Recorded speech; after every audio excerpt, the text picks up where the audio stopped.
Let's pray. Heavenly Father, thank you. In Jesus' name, amen.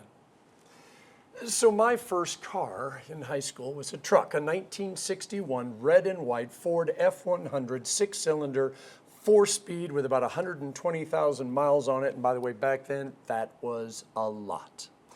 Now, it had two keys. One for the driver's door. There actually wasn't a lock on the passenger door. And one for the ignition, which you inserted and turned and then pushed the button on the floor to actually start the engine. I was leaving a youth event and stuck the key in the door and snapped it off in the lock. Cell phones hadn't been invented yet. I didn't know where the nearest payphone was, so I walked the 2 miles home. Next day, my boss, I worked at a gas station, went with me to my truck. He used a Slim Jim to open up my truck. I drove it back to the house, and right before, right before I left, my boss said, "Now remember, do not lock the door again." I said, "Yes, Pat." Anyway, I got home, and just as I'd done 1,000 times before, I hit the little button, and just as the door slammed shut, I thought about what I did. Pat then had to come up to the house, unlock the door again, only this time he removed the little button so I couldn't lock it anymore. The authors of the gospel account make it clear that no one else in all of history did what Jesus just did. People had died and come back to life before. Oh, the widow of Nain's son, Lazarus, and Jairus' daughter, just to name a few. But they all died and came back to life only so that they could die a few years later of something different. Jesus went one-on-one with the king of death and beat him. He unlocked and forced open the door of death, and he propped it open for all who believe. And life has been very different since.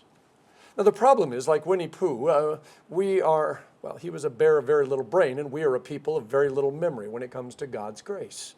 You see, we love Easter and its pageantry and all the alleluias and, the chocolate bunnies and the Easter breakfast and the He is risens. But Monday, the alleluias begin to fade. We've eaten all the chocolate bunnies and eggs, and we go back to a world where children are dying in the cancer wards of hospitals. Natural and unnatural disasters leave millions without shelter and food. Relationships are broken. Families are splintered. Communities divided. And the future is very, very fuzzy. And we can feel death's door starting to close again. As disciples of Jesus, and perhaps especially as Lutherans, we know a lot about God. The Bible, the Catechism, the liturgy, the hymns, and all 53 of Luther's volumes. When somebody asks, what does this mean? We're very quick to respond, we should fear, love, and trust in God, and then we fill in the blank. But knowledge is not enough. The truth is, we get to decide what Easter is. Now, we don't get to decide if Jesus rose from the dead. He did. But we get to decide what Jesus rising from the dead means to us. See, Jesus showed up. He unlocked heaven for us. He pushed that door wide open. The question is, can we keep from pushing that little button down and locking ourselves out again? So our text for today is unique. People laying the sick and dying out in the street. So as the Apostle Peter walks by, his shadow might fall across them and heal them. And the whole no one dared try to join the believers when they were meeting is because the verses immediately before are about Ananias and Sapphira, who were struck dead in the worship service because they lied to Peter and the church about their offering. Add to that the gossip that the people of the way, as the church was first known as, were cannibals who were eating and drinking the body and blood of Jesus. And that's where his body really went, some people think. You can see how misunderstood the early church was and why people were afraid of it. Most of us have friends who are not only not churched, but have never been churched.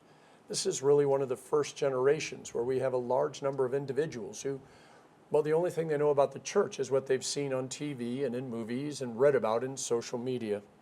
Some of it's fact, some of it's fiction. But the biggest problem is they don't know Jesus. I want you to think about your conversations with them. What do you think they think about communion, prayer, offerings, worship, baptism. Take it a step further.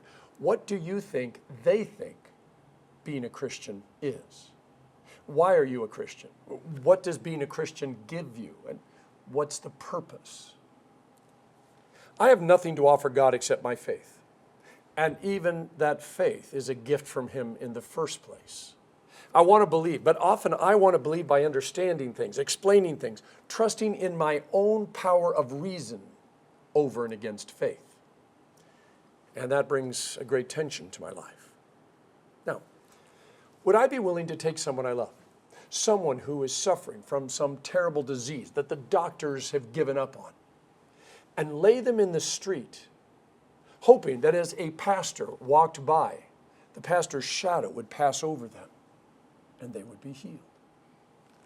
Can I believe that water washes away sins, that bread and wine become the body and blood of Jesus? The broken, prodigal people in the church really are the body of Christ. That the person next to me in the pew is actually a unique and unreproducible miracle of God, even though he's checking the baseball scores during worship, sings off key, and was raised Baptist or Catholic or Pentecostal. See, the church is not a group of people who all believe the exact same things. Now, that is the goal, but it ain't going to happen until we get to heaven. See, the church is a group of people caught up in a story, and that story is 100% about Jesus. We're drawn into that story in the life of Jesus as the Holy Spirit works in our heart, our mind, and our soul to deepen our relationship with God and our relationship with one another to the point where we no longer see God and heaven and theology in the church from our perspective, but finally see it from God's perspective, which is the only perspective that really matters. See, that's when we become one, as the Father and the Son are one. Jesus' prayer in the Garden of Gethsemane. When Jesus headed back to heaven and left the 11, soon to be 12 apostles in charge of the new church, he promised them that the Holy Spirit would teach them everything that they needed to know and remind them of everything that Jesus had said. And every time that scripture is read in church or I read it in church, I'm going, man, I wish I had that. I wish God would teach me everything that I needed to know and that I would remember everything that Jesus had done. There's two things wrong with that statement of mine. First is, God has promised if we ask, He will tell us everything we need to know. Not everything we want to know, but everything we need to know. The reason we don't ask is plausible deniability. You see, we don't want to know the truth because then, well, we'd feel like we'd actually have to do whatever God expected of us. And that would mess with our plans for our life. Second thing is, knowing something doesn't mean we could or would actually do what we were supposed to do. See, there are a lot of things that I know that I'm either afraid to do or just stubbornly refusing to do, even though I know I should. Now, Christianity isn't like people believing in Santa Claus, the Easter Bunny, and Superman because it's our culture and our economic necessity. The Christian faith is meant to be lived, shared, and spoken. And you do this, by the way, by tears and laughter and late nights of listening and making time on the calendar for somebody and reminding somebody that they are loved and forgiving people just because Jesus forgave you, and really no other reason other than that. Now, you probably noticed the tension between verses 13 and 14 of our text. No one else dared join them, even though they were highly regarded by the people. Nevertheless, more and more men and women believed in the Lord and were added to their number. First, they're afraid of them, and no one dares join them. Then more and more are joining them. C.S. Lewis noted in his work, A Grief Observed, which is his discussing the grief over the loss of his wife. It's an amazing book, and by the way, if you have lost someone you love, I highly recommend it. He said, you never know how much you really believe anything until its truth or falsehood becomes a matter of life and death to you. It is easy to say you believe a rope to be strong and sound as long as you're merely using it to cord a box. But suppose you had to hang by that rope over a precipice. Wouldn't you then first discover how much you really trusted it? The Jewish church has been waiting for the Messiah since Genesis 3:15, where God promised that He was going to send a Savior to crush the head of the evil talking serpent and save the children of Adam and Eve. But after thousands of years of waiting, the church had turned inward on itself and was going through the motions and had pretty much forgotten about God and the promise and everything else. Oh, everyone memorized the scriptures. They recited the liturgy, and they followed not only the laws, but also the traditions. They were on autopilot, just going through the motions. God had stopped talking about 300 years before Jesus arrived, and the silence didn't seem to bother the church leadership, most likely because they'd fallen in love with their own voices and preferred them to God's. This is why God's last words in Malachi's book are, "See, I'm going to send the prophet Elijah before that great and dreadful day of the Lord comes. He will turn the hearts of the fathers to their children and the hearts of the children to their fathers, or else I will come and strike the land with a curse." To be honest, my favorite words from Malachi's book is when God tells the people, if you don't get turned around, if you do not listen, and if you do not set your heart to honor my name, I will send a curse upon you, and I will curse your blessings. I will spread on your faces the offal from your festival sacrifices, and you will be carried off with it on your faces. Now, if your ancient cultural dietary knowledge is a bit rusty, God is saying that he is going to smear the animal intestines on their faces and allow them to be carried off into slavery with that animal intestine smeared all over them. Some of the translators have chosen the word dung instead of offal. I think you get the point. And so when Jesus shows up and preaches with authority and backs up his authority with miracles, it shakes the very foundations of the church.